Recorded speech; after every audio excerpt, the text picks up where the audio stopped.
Hello friends, welcome to Communication Skills for Everyone. In this channel, you are going to learn English language skills, personality development, vocabulary, and all-round development. Today, let's learn summary of Deliverance. So, Deliverance by Premchand. Munsi Premchand is the pen name of the famous Hindi Urdu writer Dhanpat Rai Srivastava. He is considered as the emperor of Indian novelist. He has written more than 12 novels and hundreds of short stories. Deliverance is among those short stories originally written in Hindi and translated to English. The original title of Deliverance is Sadgati, which means salvation or deliverance from the worldly and attaining the transcendental state where there is no rebirth. The story Deliverance by Premchand deals with caste relationships within an agrarian community. Sadgati roughly means salvation in death. In other words, a worthy death. This short story is a criticism on the Hindu society where the caste system rules the society above all rules. The title may portray a positive moment within the story, but the protagonist finds everything in life difficult and his ending is not transcendental at all. Let's look at the summary of Deliverance by Premchand. Dukhi is a tanner who is looking to set a date for his daughter's engagement. He and his wife Juria clean the house, plaster it with cow dung to ensure the priest, so here Pandit, would find it comfortable. They find themselves in a tangle when they realize there is no cot for the priest to sit. Juria offers to get them from Thakurs of the Kshaitra caste. Dukhi gets infuriated by the impossible thought and chides his wife for even thinking about Thakurs offering them anything. In the end, they decide to clean their own cot, but I have doubts about the priest sitting on it. To compensate for the cot, Dukhi thinks of making leaf plot from the leaves of mahua.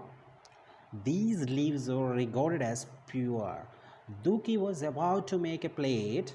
Juria offers to make the plate.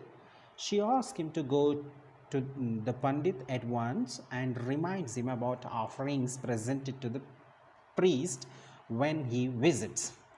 When she asks about placing the offerings in a plate, Dukhi says a leaf plate would be better. He wants Juria to not touch anything. He asks to take either the Goan's daughter or Bujin to buy the offerings. Dukhi reiterates his words and says to not touch anything.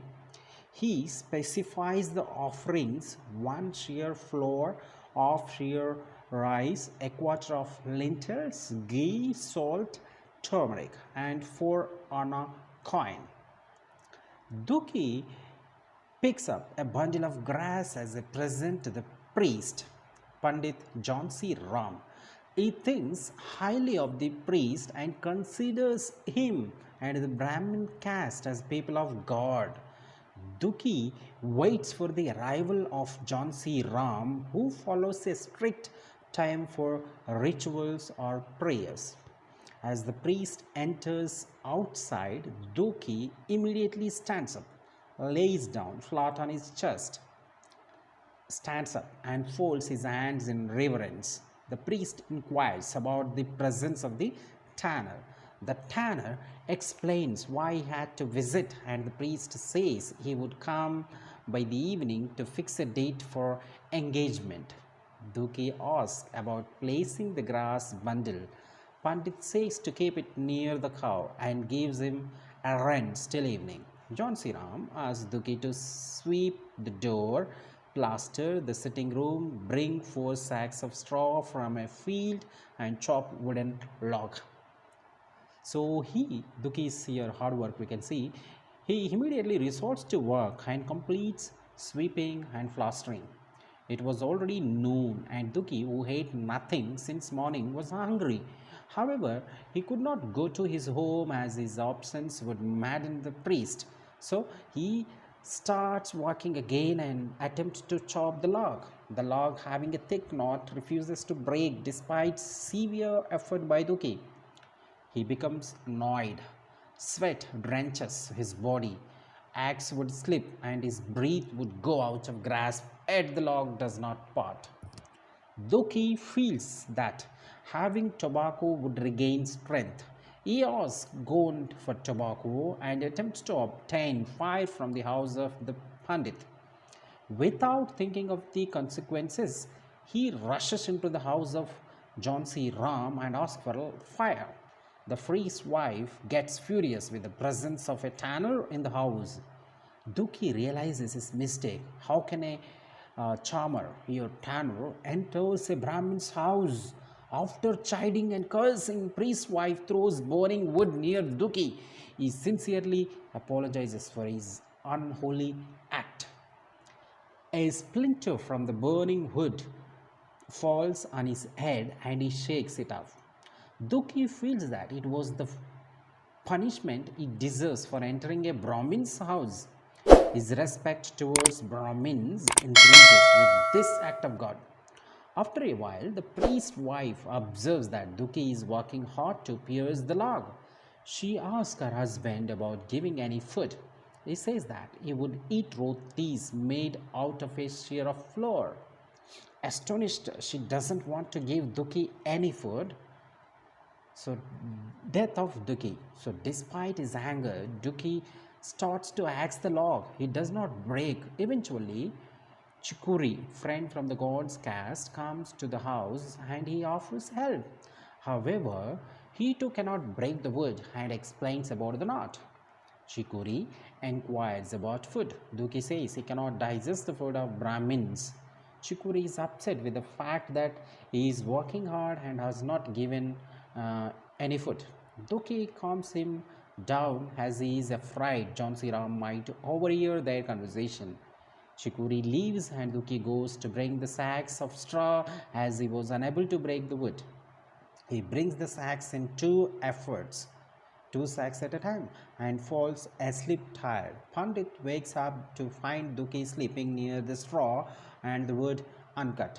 He shouts at the tanner for not taking care of the wood. Duki wakes up and grabs the axe to make a final effort. In the presence of the Pandit, he could not feel anything and starts to hit the wood.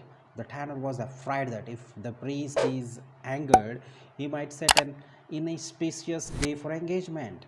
As if some mysterious force was driving him, he gave all his strength to the axe.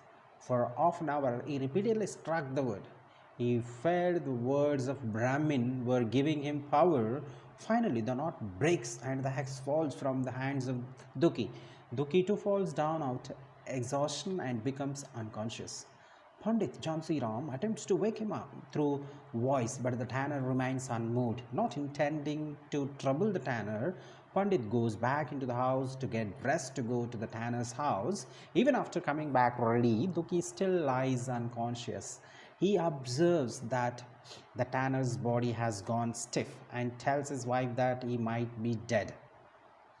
Decisions. Pandit frantically asks his wife about dealing with the dead body of Duki. She says to inform the tanners and they will take care of the rest. In no time, the news spread and Brahmins of the village decide to stop using the road that lead to the well.